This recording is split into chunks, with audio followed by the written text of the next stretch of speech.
پیچھے والوں پہ بھی میپ کر دیا جائے۔ ہاں اگر آپ ان کے اوپر کوئی لیبل لگانا چاہتے ہیں تو وہ ایک اکلوتا لیبل لگ سکتا ہے جو آدم سے چلا آ رہا ہے، اور وہ لیبل ہے مسلمان۔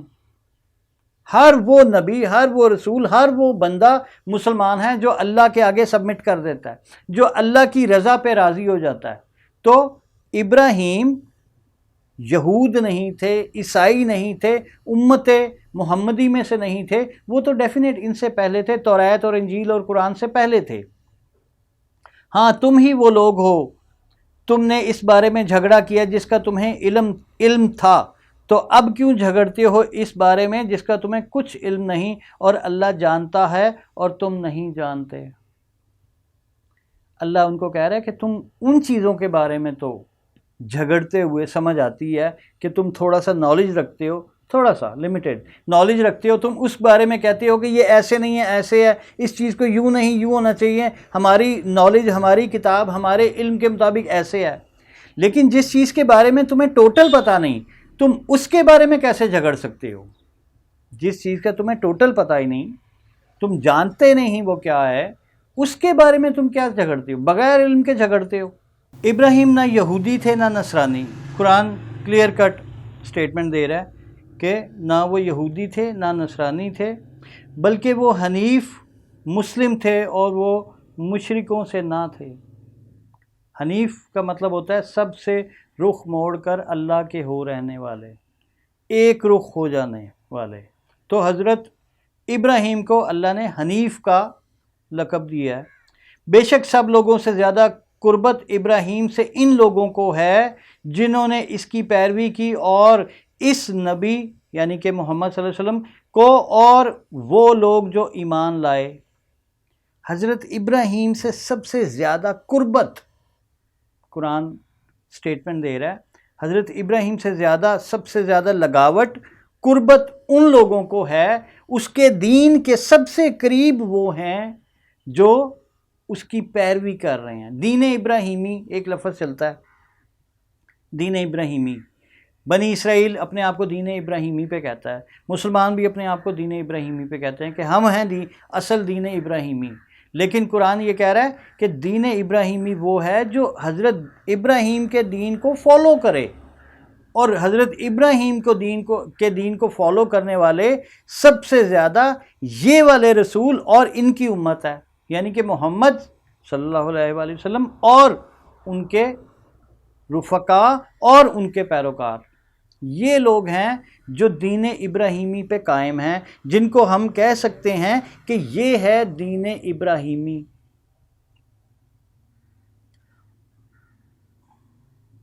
اور اللہ مومنوں کا کارساز ہے، اللہ مومنوں کا کارساز ہے، اللہ کارسازی مومنوں کی کرتا ہے۔ اس دنیا کے معاملات میں اگر آپ قارون بھی بن جائیں، اگر آپ بل گیٹس بھی بن جائیں، اگر آپ کوئی ایسا شخص بن جائیں جو ان دونوں سے بھی زیادہ امیر ہے اور ریسورسفل ہے اس دنیا میں، تو اللہ پھر بھی اس کو تھوڑا سا فائدہ کہتا ہے۔ بھائی ڈیفینیٹ اگر آپ دیکھتے ہیں کہ آپ کی زندگی 100 سال کی ہے، بڑی حد ہے، 150 سال کی ہوگی، 1000 سال کی اگر آپ زندگی لے لیتے ہیں، تو پھر بھی یہ پھر بھی ایک اگلی دنیا کے حساب سے ایک چھوٹا سا پیریڈ ہے۔ وہ انفینٹی کی لائف ہے، کروڑوں اربوں سال انفینٹی، ہم اس کو انفینٹی کو سمجھ بھی نہیں سکتے پوری طرح کہ وہ کیا ہے، اور ایک طرف یہ ایک چند سالوں کی زندگی، تو یہ تھوڑا سا فائدہ ہے۔ تو اللہ کارساز ان کا ہے جو ایمان لاتے ہیں، تو کارسازی جو ایکچول کارسازی ہے جو کہ آگے فائدہ مند دے گی، اللہ ان کو ہی کامیاب قرار دے گا، اور اچھے حالات میں وہی ابدیت میں جئیں گے جو کہ جن کو ہدایت دی گئی ہے، جو مسلمان ہے۔ اہل کتاب کی ایک جماعت چاہتی ہے کہ وہ کاش وہ تمہیں گمراہ کر دیں، اور اپنے سوا وہ کسی کو گمراہ نہیں کرتے، اور وہ نہیں سمجھتے اس بات کو۔ وہ چاہتے ہیں کہ مسلمانوں کو اور نبی کو، رسول کو گمراہ کر دیں، اور ایسی فضول باتیں سوچ کر وہ صرف اپنے آپ کو ہی گمراہ کرتے ہیں، اپنے آپ کو ہی بیوقوف بناتے ہیں۔ یہ وشفل تھنکنگ ہے، بیوقوفوں والی، احمقوں کی جنت میں رہتے ہیں کہ آپ ایک رسول کو اس کے پاتھ سے ہٹا دیں گے، ایسا نہیں ہوتا۔ اے اہل کتاب تم کیوں انکار کرتے ہو اللہ کی آیات کا حالانکہ تم گواہ ہو، حالانکہ تم اس بات پہ گواہ ہو کہ اللہ کی ایک کتاب آنی ہے، ایک رسول آنا ہے۔ کیا تمہیں نہیں پتا کہ ابراہیم نے اس علاقے کے لیے، مکہ کے اس علاقے کے لیے جہاں پہ حضور صلی اللہ علیہ وسلم آئے اور جہاں پہ ان کو نبوت ملی، اس علاقے کے لیے ایک امت مانگی تھی، اور ان کے اس امت کے لیے ایک رسول مانگا تھا، اور پھر ایک کتاب مانگی تھی کہ وہ رسول اس کتاب کو پڑھ کے اس اچھی امت کو سنایا کرے گا۔ کیا تم یہ بات نہیں جانتے؟ تم اچھی طرح جانتے ہو، اور تم ان ساری نشانیوں کو ایسے پہچانتے ہو جیسے اپنے بیٹوں کو۔ تو اللہ کہہ رہا ہے اے اہل کتاب تم کیوں انکار کرتے ہو اللہ کی آیات کا حالانکہ تم گواہ ہو کہ یہ ہونا ہے اور یہ سچ ہے۔ اے اہل کتاب تم کیوں ملاتے ہو سچ کو جھوٹ کے ساتھ اور تم حق کو چھپاتے ہو حالانکہ تم جانتے ہو، بریکٹ میں، کہ یہ قرآن، یہ شہر اور یہ رسول حق ہے اور یہ کعبہ حق ہے۔ جھوٹ کو سچ کے ساتھ ملا کے حق کو تم چھپا لیتے ہو۔ اللہ ان سے پوچھ رہے تم ایسا کیوں کرتے ہو حالانکہ تم جانتے ہو کہ یہ سب اللہ کی طرف سے ہے، اور تمہاری ہمت اور تمہاری اس ہٹ درمی اور تمہاری اس بے شرمی کو اللہ کہہ رہا ہے کہ یہ ایک عجیب سی بات ہے کہ تم جانتے ہو کہ یہ معاملات اللہ کی طرف سے ہیں، اور پھر تم اس کے اندر اس طرح کا پلے کرتے ہو۔ اور ایک جماعت نے کہا اہل کتاب کی کہ جو کچھ مسلمانوں پر نازل کیا گیا ہے اسے دن کے شروع کے حصے میں مان لو اور منکر ہو جاؤ اس کے آخری حصے میں، شاید کہ وہ پھر جائیں۔ تو انہوں نے ایک سازش کی بنی اسرائیل نے، اور بنی اسرائیل کا جو پارٹ وہاں پہ موجود تھا وہ تھا یہود کا۔ یہود کے قبیلے جو دو موجود تھے عرب میں، انہوں نے یہ سازش کی کہ حضور صلی اللہ علیہ وسلم کے پاس بیٹھیں، ہم ان کو مان لیتے ہیں کہ ہاں جی آپ رسول ہیں، اور پھر ہم صبح سے شام تک ان کے پاس بیٹھتے ہیں اور پھر ان کو سنتے ہیں، اور پھر رات کو باہر نکل کے، شام کو باہر نکل کے کہیں گے کہ یار سمجھ نہیں آئی اس صاحب نے کیا کہا، یہ لگتا نہیں ہے کہ رسول ہیں، یہ کلام اور یہ رسول ہمیں پچھلے رسولوں اور پچھلی کتابوں جیسا فیل نہیں ہو رہا، اس میں کچھ گڑبڑ ہے۔ تو اس طرح کی وہ جو ہے شکوک و شبہات پھیلا کے لوگوں کو ان کی راہ سے پھیرنا چاہ رہے تھے۔ تو یہ ایک سازش تھی جو مسلمانوں کے خلاف اور حضور صلی اللہ علیہ وسلم کے خلاف اور ڈیفینیٹ دین اسلام کے خلاف کی گئی۔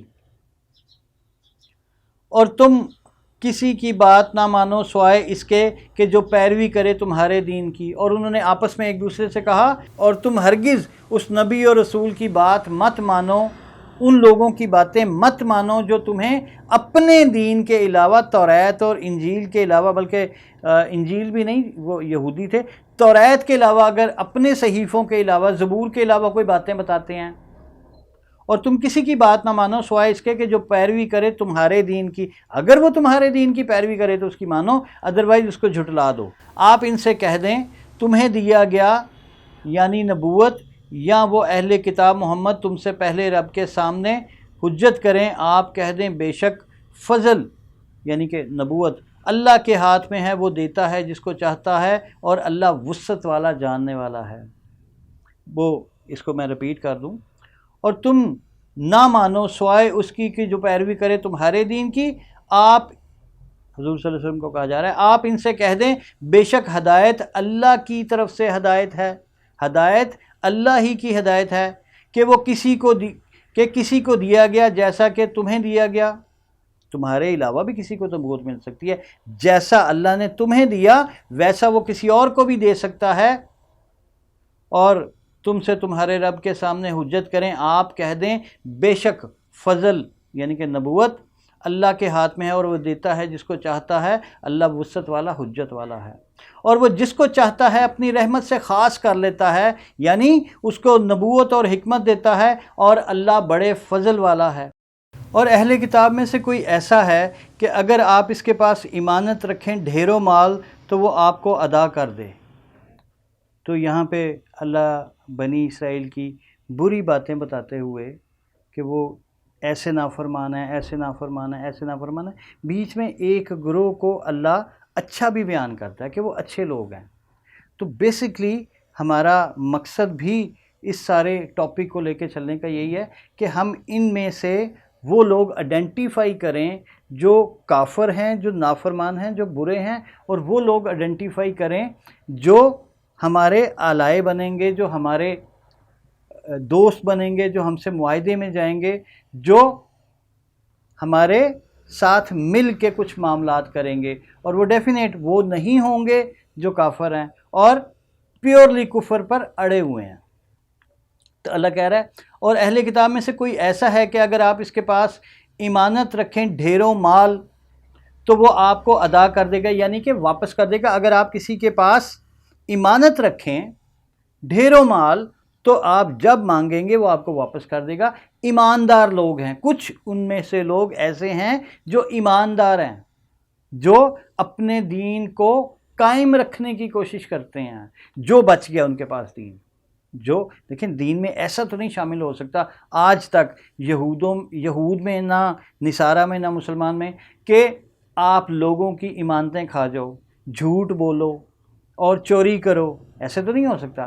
کرپشن اس لیول پہ نہیں آ سکتی، اور وہ ایون ان ادیان میں بھی نہیں آتی جن کو ہم آسمانی دین نہیں مانتے، جو انسانوں نے بنائے ہوتے ہیں۔ ایون آپ جمہوریت کو دیکھ لیں، سیکولرزم کو دیکھ لیں، اور آپ اس طرح جو کوئی لبرلزم کو، کوئی جو انسان کا بنایا ہوا ہے، اس میں بھی اخلاقیات قائم ہیں۔ لیکن یہاں سے ہمیں پتہ چلتا ہے کہ وہ یہود، وہ نصارہ جو کافر ہو گئے، ان میں نارمل اخلاقیات بھی نہیں بچی۔ تو کچھ لوگ ان میں سے بہتر بھی ہیں، سارے ایسے نہیں ہیں۔ اور اہل کتاب میں سے کوئی ایسا ہے کہ اگر آپ اس کے پاس ایمانت رکھیں ڈھیروں مال تو وہ آپ کو ادا کر دے، واپس کر دے۔ اور ان میں سے کچھ ایسے بھی ہیں کہ اگر آپ ان کے پاس 1 دینار ایمانت رکھوائیں تو وہ دینار ادا نہ کرے گا مگر جب تک آپ اس کے سر پر نہ کھڑے ہو جائیں یا کھڑے رہیں۔ تو یہ دوسری روش بتائی گئی ہے کہ ان میں سے کچھ ایسے بدبخت بھی ہیں، کچھ ایسے نافرمان بھی ہیں، کچھ ایسے بے دین بے ایمان بھی ہیں کہ اگر آپ ان کے پاس 1 درہم رکھوا دیں ایمانت کے طور پر تو وہ مکر جائیں گے، تو آپ کو ان سے زبردستی وصول کرنا پڑے گا، ادروائز وہ آپ کو نہیں واپس ادا کریں گے۔ تو یہ ان میں 2 طرح کے لوگ موجود ہیں۔ یہ اس لیے کہ انہوں نے کہا کہ ہم پر امیوں کے بارے میں کوئی الزام کی راہ نہیں۔ یہ جو دوسرا طبقہ ہے جس کے پاس اگر آپ 1 درہم رکھو، یہ بڑی امپورٹنٹ بات ہے، اس کو ذرا سمجھ لیں۔ یہ آج کے دور میں بھی بالکل ویسے ہی امپلیمنٹ ہوتی ہے جیسے قرآن میں بتائی گئی ہے۔ یہ کہتے ہیں، یہ دعویٰ کرتے ہیں کہ امیوں کے بارے میں ادر دین جو اور جینٹائل والا قصہ ہے کہ ادر دین جو باقی جینٹائل ہیں ان کی ہم پہ کوئی ذمہ داری نہیں، ان کے بارے میں ہم سے کوئی پوچھ گچھ نہیں ہوگی۔ وہ انسانیت کے دوسرے درجے میں ہیں، اصل انسان یا اصل اشرف المخلوقات جو ہیں، اور باقی تمام جینٹائل جانوروں جیسے ہیں، بھیڑ بکریوں جیسے ہیں۔ اگر آپ ان کو قتل بھی کر دیں تو ان پہ آپ پہ کوئی الزام نہیں رکھا جائے گا۔ ہاں وہ چیزیں جو آپس میں ایک دوسرے، جیسے یہ ساری دنیا سے سود لیتے ہیں، بینکنگ سسٹم ساری دنیا میں ہے، انہوں نے پوری دنیا کو سود میں جکڑ رکھا ہے، لیکن یہ آپس میں ایک دوسرے سے سود نہیں لیتے۔ وہ کہتے ہیں کہ ہم سود لے سکتے ہیں، سود لینا بری بات ہے وہ کہتے ہیں، لیکن ہم سود لے سکتے ہیں جینٹائل سے، جو آپس میں نہیں کر سکتے، جو آپس میں ایک دوسرے کو قتل نہیں کر سکتے۔ یہ کہتے ہیں جینٹائل کی چاہے عورتیں مار دو، چاہے ان کے بچے مار دو، چاہے ان پہ کوئی ظلم و ستم کرو، آپ سے کوئی حساب نہیں ہوگا، کیونکہ یہ بالکل بھیڑ بکریوں کی طرح آپ کی خدمت کے لیے پیدا ہوئے ہیں۔ تو یہ ختم ہو جائیں گے۔ جو جنت میں جائے گا، جو ابدی جنتوں میں ابدی اچھی جگہ پہ جائے گا، وہ صرف جو ہوں گے۔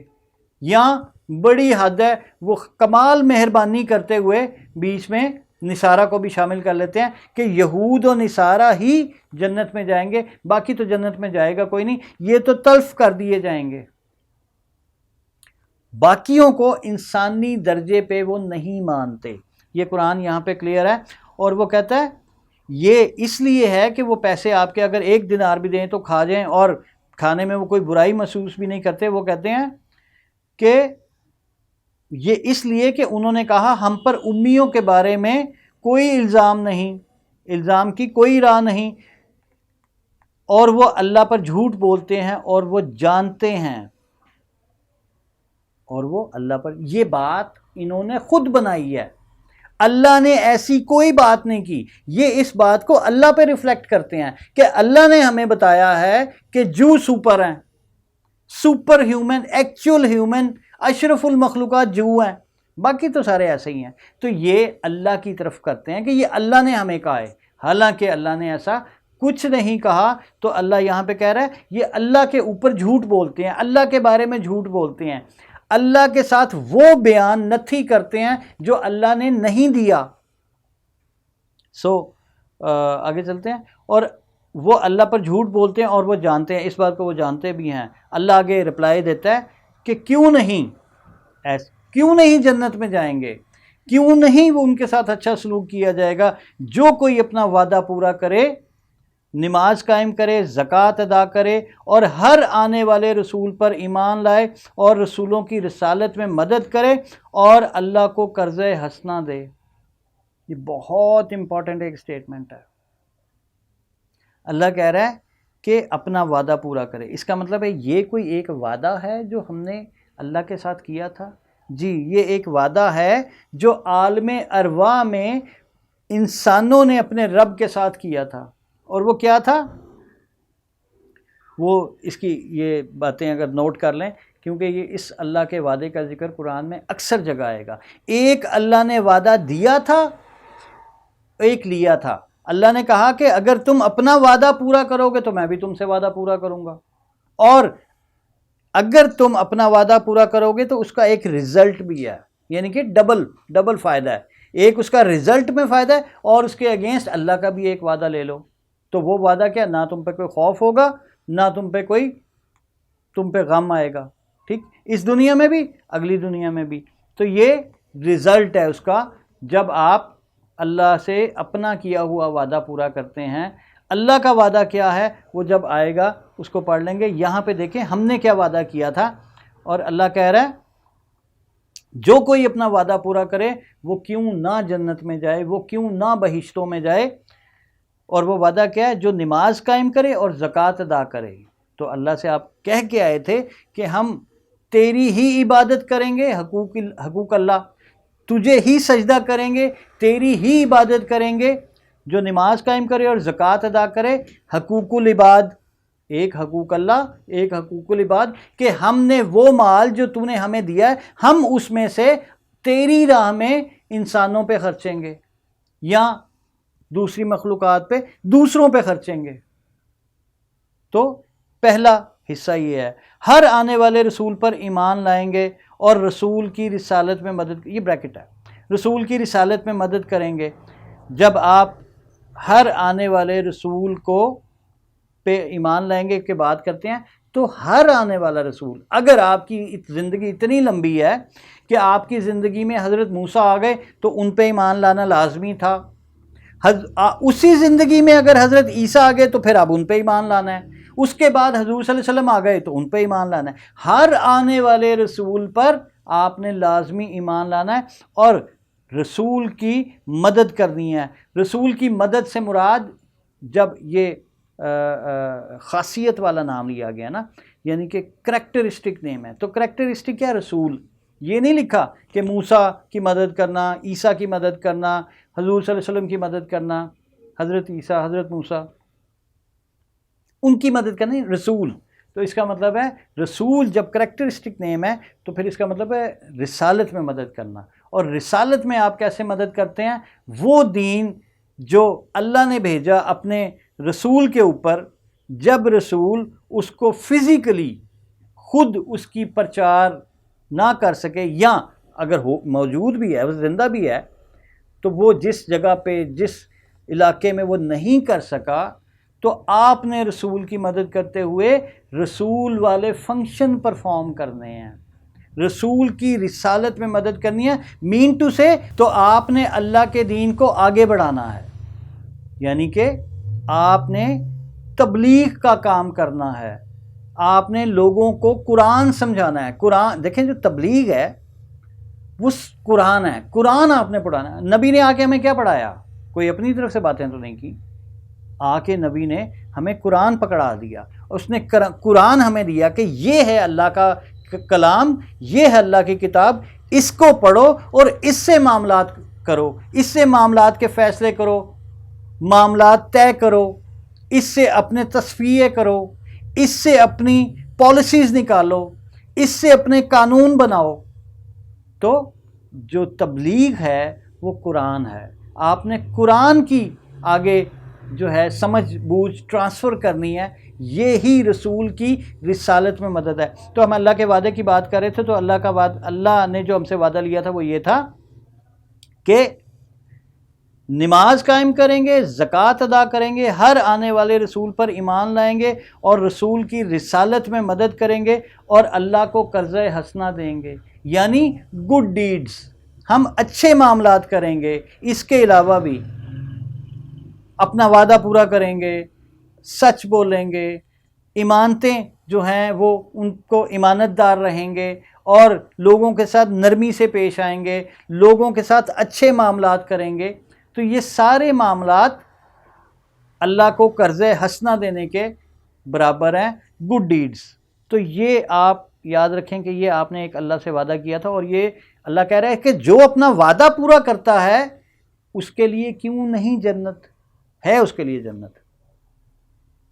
اور یہ اگلا اس کے جملہ، اور رسالت میں مدد کرے اور اللہ کو قرض حسنہ دے اور پرہیزگار رہے۔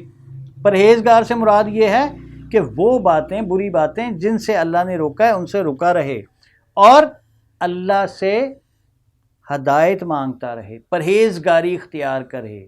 پرہیزگاری سے مراد صرف یہ نہیں ہے کہ آپ بری چیزوں سے پرے رہیں، اس کا مطلب یہ ہے کہ اچھی چیزیں بڑھ کے آگے کریں اور اللہ سے مدد مانگتے رہیں اور پرہیزگار رہے۔ تو بے شک اللہ ایسے پرہیزگاروں کو دوست رکھتا ہے۔ تو یہ کریکٹرسٹک والے سارے دوست اللہ کے دوست ہیں۔ بے شک جو لوگ اللہ کے وعدے قرآن اور اپنی قسموں کے بدلے سے حاصل کرتے ہیں تھوڑی قیمت، بے شک جو لوگ اللہ کے وعدے اور اپنی قسموں کے بدلے سے حاصل کرتے ہیں تھوڑی قیمت۔ اللہ کا وعدہ کیا تھا؟ یہ تھوڑا سا میں بتا دیتا ہوں کیونکہ اس کا ذکر آپ کو سمجھ آ جانی چاہیے کہ اللہ کا وعدہ کیا ہے۔ بے شک جو لوگ اللہ کے وعدے اور اپنی قسموں سے حاصل کرتے ہیں تھوڑی قیمت، تو اللہ کا وعدہ ہے قرآن۔ تو ایک وعدہ جو ہم نے دیا تھا وہ یہ تھا، جو ہم نماز پڑھیں گے، زکوٰۃ ادا کریں گے، اور باقی اللہ نے وعدہ کیا تھا تو میں تمہارے لیے ضرور اپنا نور مکمل کر دوں گا، اپنی ہدایت مکمل کر دوں گا، اپنا جو تم پہ دین اسلام اتارا ہے اس کو مکمل کر دوں گا، کتاب مکمل کر دوں گا۔ تو completion of Islam, completion of deen, completion of noor, completion of kitab Allah, completion of قرآن یا کلام، یہ ہے اللہ کا وعدہ۔ تو اللہ کا وعدہ تب پورا ہو گیا جب آخری آیت اتر آئی، تو اللہ نے اپنا نور مکمل کر دیا۔ تو بے شک جو لوگ اللہ کے وعدے یعنی کہ قرآن اور اپنی قسموں کے بدلے حاصل کرتے ہیں تھوڑی سی، جو اللہ کی کتاب کو، اللہ کی آیات کو مس کوٹ کرتے ہیں، مس انڈرسٹینڈنگ پھیلاتے ہیں، اس کو مولڈ کرتے ہیں اپنے فائدے کے لیے، اور جھوٹی قسمیں کھا کے لوگوں سے، قرآن کے اوپر بھی جھوٹی قسمیں کہتے ہیں کہ اللہ دی قسمیں ہیں جی، ایسے نہیں ہے، آپ ایسے نہیں کر سکتے۔ آپ تو کسی عام معاملے میں اللہ کی قسم کھا کے جھوٹ نہیں بول سکتے، یہاں پہ تو قرآن کے اوپر قسمیں کھائی جاتی ہیں جھوٹی۔